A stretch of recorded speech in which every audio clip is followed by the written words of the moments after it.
कैसे हैं? मेरे साथ इस समय सोमनाथ भारती जी हैं। रंग दे बसंती चोला गाया जा रहा है, क्या कहेंगे आप आज के दिन को? जिस प्रकार से चीज़ें निकल के आ रही हैं, भारतीय जनता पार्टी बहुत बुरी तरह ये चुनाव हार रही है और उसी का परिणाम है कि चीज़ें पॉजिटिव होती जा रही है। केजरीवाल जी के बाहर आने से क्या असर पड़ेगा, ताकत मिलेगी इंडिया गठबंधन को? भारती जी, पूरे देश में एक नई लहर, नई उमंग पैदा हो गई है। अरविंद जी के आने से इंडिया गठबंधन में कम से कम 100 सीट बढ़ गया है। एक आखिरी सवाल, आप तो पंजाब को देखते रहे हैं, चंडीगढ़ भी आप जाते रहे हैं। पंजाब में कांग्रेस और आम आदमी पार्टी अलग लड़ रही है, इसको कैसे दूर करेंगे? वहाँ जानबूझ के किया है क्योंकि भाजपा को जगह नहीं देनी है। तो ये थे सोमनाथ भारती जी जो कि खुश थे। और आप यहाँ पर इस समय आम आदमी पार्टी के यहाँ पर एक नज़ारा है, रंग दे बसंती का जो है वो गाना गाया जा रहा है। चलिए हम कुछ लोगों से बात करेंगे। ये छोटे छोटे जो आए हुए हैं, क्या नाम है बहन जी आपका? कहाँ से आई हैं आप? करोल बाग से। कैसे देखती हैं इन पूरे चुनाव को? अब तो केजरीवाल साहब जेल से बाहर आ गए हैं।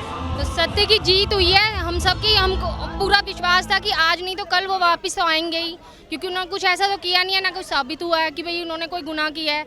लोगों के लिए, आम जनता के लिए, जो गरीबों के लिए उन्होंने ही सोचा, उन्होंने ही करा है। तो गरीब लोग, आम जनता और दिल्ली की सारी जनता उनके साथ है और उनको हमेशा जीत ही मिलेगी।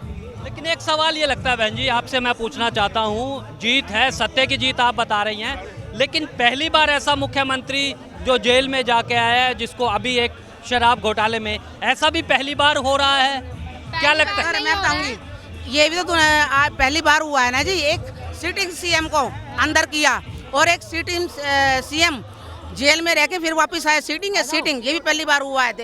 पहली बार तो हुआ बहन जी। मैं कहता हूँ कि देश में लगातार सवाल है, ईडी पे सवाल उठ रहे हैं, लोकतंत्र की हत्या हो रही है, लोकतंत्र संविधान की हत्या हो रही है। मैं मानता, रही बात इस चीज की कि सिटिंग एमएलए को, जो मतलब केजरीवाल जी को, मजबूत कैसे होगा? लोकतंत्र मजबूत ऐसे होगा कि सबको एक नजर से देखा जाए, क्योंकि इतने करप्ट और रेपिस्ट और हर तरह का जुल्म करके बीजेपी में इतने छोटे बड़े नेता हैं, उनको कोई नहीं पकड़ रहा।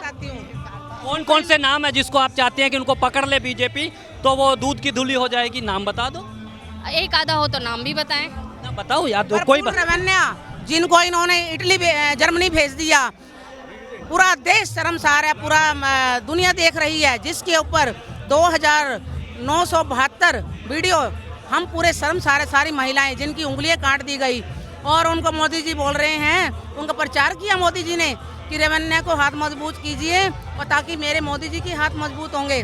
कितना शर्मसार, देश के इतिहास में जब से भारत देश आज़ाद हुआ है, पहली बार ऐसे इन्होंने जुर्म किए। बहुत बड़ा एक सवाल क्या है कि महिलाओं का सम्मान महत्वपूर्ण है, लेकिन सवाल ये है कि क्या राजनीतिक दलों के लिए अलग अलग महिलाएं अलग अलग तरीके से देखी जाती हैं? ये 4 जून का मतदान जब का रिजल्ट आएगा तो अब पता चलेगा। लेकिन एक सवाल है कि आज पूरा देश पूरे विभाजन के दौर पर खड़ा है, विचारधारा पे खड़ा है।